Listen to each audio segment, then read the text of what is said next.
Welcome back to Tirupati Sri ప్రజ్ఞాడియస్ YouTube channel. Previous questions మనం discuss చేస్తూ వస్తున్నాం. ఇందులో భాగంగా ఈ షాట్లో మనం గరిష్టంగా 3 ప్రశ్నలు డిస్కస్ చేస్తాం. ఇందులో భాగంగా మొదటి ప్రశ్న మనం చూసినట్టయితే, అత్యధిక లోక్సభ స్థానాలు కలిగి ఉన్న రాష్ట్రాలలో రెండవది. The second highest state in Lok Sabha seats. Options అయితే ఇవ్వబడ్డాయి. సరైన సమాధానం చూసినట్టయితే, ఓవరాల్గా మనం చూసినట్టయితే యూపీలో 80 స్థానాలు ఉంటాయి. మహారాష్ట్రలో మనం ఒక్కసారి గమనించినట్టయితే 48 స్థానాలు ఉంటాయి. ఆంధ్రప్రదేశ్లో 25 స్థానాలు, కర్ణాటకలో 28 స్థానాలు ఉంటాయి. ఇచ్చిన క్వశ్చన్ ప్రకారం అత్యధిక లోక్సభ స్థానాలు కలిగి ఉన్న రాష్ట్రాలలో రెండవది అడిగాడు. రెండవది అంటే మనం మహారాష్ట్రాన్ని పెట్టాలి, 48 ఉంటాయి. మహారాష్ట్రలో 48 ఉంటాయి. మొదటిది అంటే ఉత్తరప్రదేశ్ పెట్టాలి, 80 ఉంటాయి. మూడవది వెస్ట్ బెంగాల్ 42, నాలుగవది ఒడిస్సా 40, ఐదవది తమిళనాడు 39 అని చెప్పవచ్చు. రెండవ ప్రశ్న ఇప్పుడు మనం చూస్తున్నాం. భారతదేశపు మొదటి కార్మిక మంత్రి మరియు మొదటి ఆరోగ్య శాఖ మంత్రి వరుసగా ఆప్షన్స్ ఇవ్వబడ్డాయి. ఒక్కొక్క ఆప్షన్ని మనం చెక్ చేసుకుంటూ వెళ్ళి చివరిగా మనం ఆన్సర్ని రివీల్ చేద్దాం. మొదటిది సర్దార్ వల్లభాయ్ పటేల్. మనం ఒక్కసారి గమనించినట్టయితే ఈయన మొదటి ఉప ప్రధాని మరియు మొదటి హోంశాఖ మంత్రి అని చెప్పొచ్చు.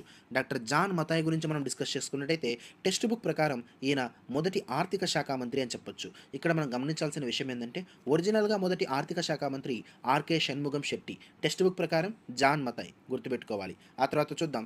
రాజకుమారి అమృత్ కౌర్ ఒక్కసారి మనం గమనించినట్టయితే ఈమె మొదటి మహిళా మంత్రి మరియు మొదటి ఆరోగ్య శాఖ మంత్రి అని చెప్పవచ్చు.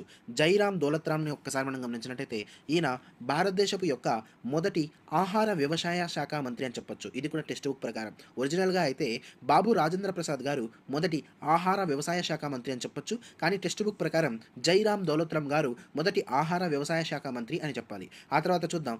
జగజ్జీవన్ రామ్.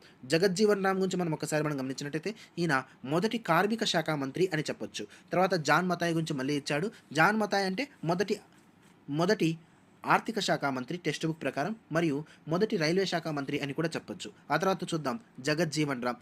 మరలా మనం చూసినట్టయితే మొదటి కార్మిక శాఖ మంత్రి ఎవరంటే జగజ్జీవన్ రామ్ అని చెప్పాలి. మొదటి ఆరోగ్య శాఖ మంత్రి అంటే రాజ్కుమారి అమృత్ కౌర్ అని చెప్పాలి. రాజ్కుమారి అమృత్ కౌర్ గురించి చాలా ఇంపార్టెంట్ ఏంటంటే ఈమె మొదటి మహిళా మంత్రి అని చెప్పాలి.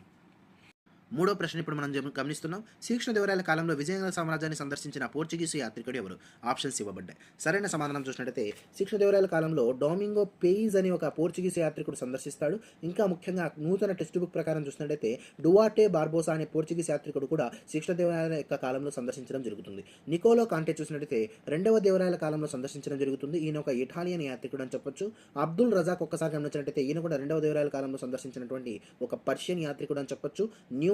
చూసినట్టయితే ఈయన అచ్యుత దేవరాయల కాలంలో సందర్శించినటువంటి ఒక పోర్చుగీస్ యాత్రికుడు అని చెప్పవచ్చు. ఈ వీడియోని డిఎస్సి రాసే మీ మిత్రులందరికీ కూడా ఇప్పుడే షేర్ చేయండి.